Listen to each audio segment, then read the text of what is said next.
Hello everyone, now I will show you how to set up your NETGEAR router. And before starting, if this video helps, please support me.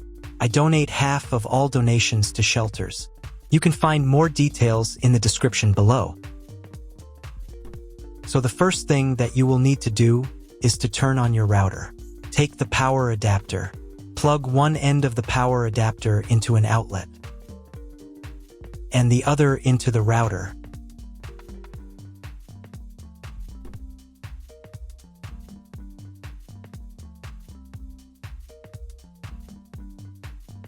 Then press the power button.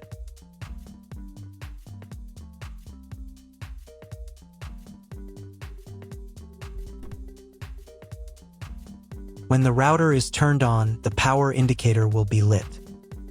It may take a few minutes for it to completely turn on. Next, plug the cable from your internet service provider or from your modem into a special internet port.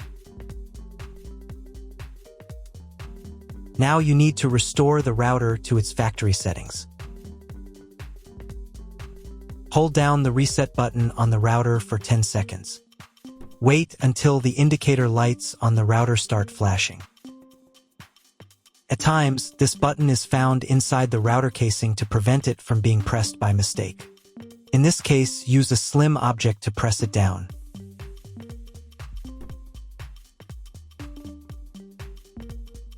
The router will restart, and the settings will go back to their original factory defaults. Plug one end of the Ethernet cable provided with the router into one of the LAN ports.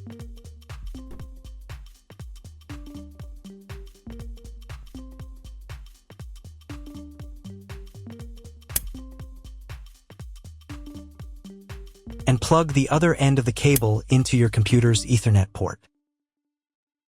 Wait a few minutes for connection. Great, we've connected the router to your computer. Now you will need to set it up. But first, let me show you another way to connect the router if you do not have an Ethernet cable or your computer does not have an Ethernet port. Connect the router to the power adapter and cable from your internet provider. This will enable Wi-Fi. If your router is new and hasn't been set up, your Wi-Fi network will be named after the router.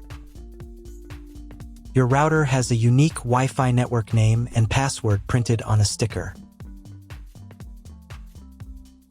Connect to it. Awesome, you've connected to the router. Now let's get it set up. First, open your browser and go to the URL that you see on the screen. Use the address bar instead of the search bar.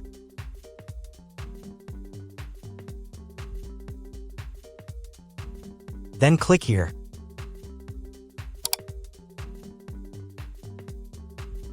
Read NETGEAR terms and conditions and click I agree button. And click next. Click next again. If your router settings do not look like mine, it means that your router has a different firmware. I made a video for every firmware type. You can find all the links in the description down below. The first thing you need to do is set up a new password. The admin password is used to log into your router's web interface. Pay attention to the password requirements. Write your new password in the first field and duplicate it in the second field.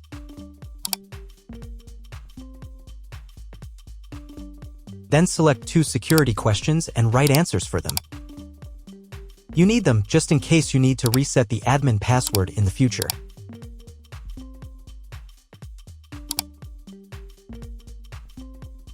On this page, you can customize your network name and password.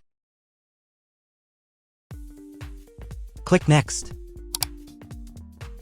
If your browser does not redirect after 2 minutes, reload the page. On the next page, you will find the information you need to connect to a Wi-Fi network. If you were connected using the preset Wi-Fi credentials, it's time to connect using the new Wi-Fi credential. If you want, you can print them out. Click Next. If the router has not been updated for a long time, the next page may automatically start the firmware update process. If the new firmware is not available, click Next. After updating the firmware, you may be redirected to the NETGEAR website where you can register your router. If you want to, you can do it. I'm just going to close this window because I'm not going to do that.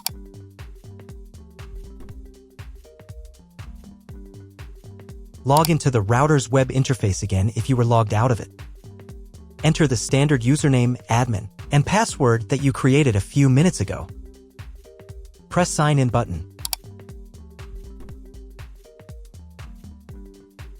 Close this window.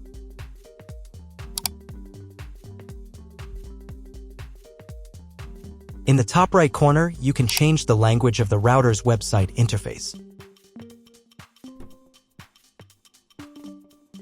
To get the internet, go to Advanced. Setup Wizard. Press No, I want to configure the router myself. Then press Next button. On the following page, select Internet Settings. In most cases, there are two options: connection with and without a login. Almost always, your internet connection will not require a login. You can find all of this information in the contract you have with your internet service provider. If your internet connection does not require you to log in, or if you do not know whether logging in is required or not, select No.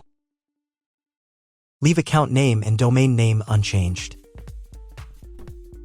Then in Internet IP address section, choose Get Dynamically from ISP.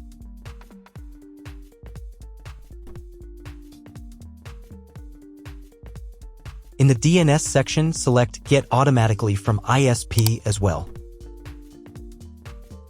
You will need to clone the MAC address of the primary computer if your ISP only allows internet access to a specific MAC address. Select Use Default MAC Address. If you are not sure about these settings, check again that your settings are the same as mine. And click Apply. In most cases, it is not necessary to clone the MAC address. But if you can't get the internet connection after quick setup, later in the video, I will show you how to clone MAC address. Now you need to reboot the router. To do this, go to the router's web interface if you were logged out of it.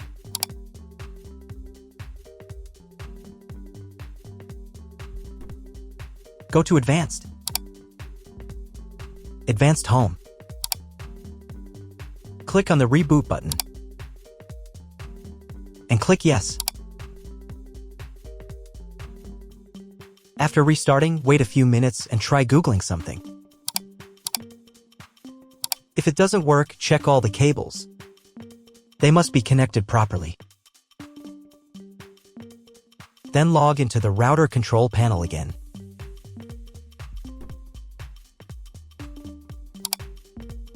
Go to Basic. Internet. And choose Use Computer MAC Address.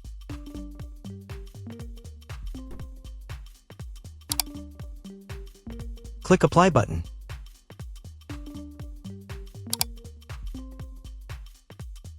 And then reboot router again. Go to Advanced. Advanced Home. Click on the Reboot button and click Yes. After the reboot, wait a couple of minutes and try to Google something again. That's all. If you found my video helpful, please support my work. Half of all donations I send to animal shelters. All details are in the description down below.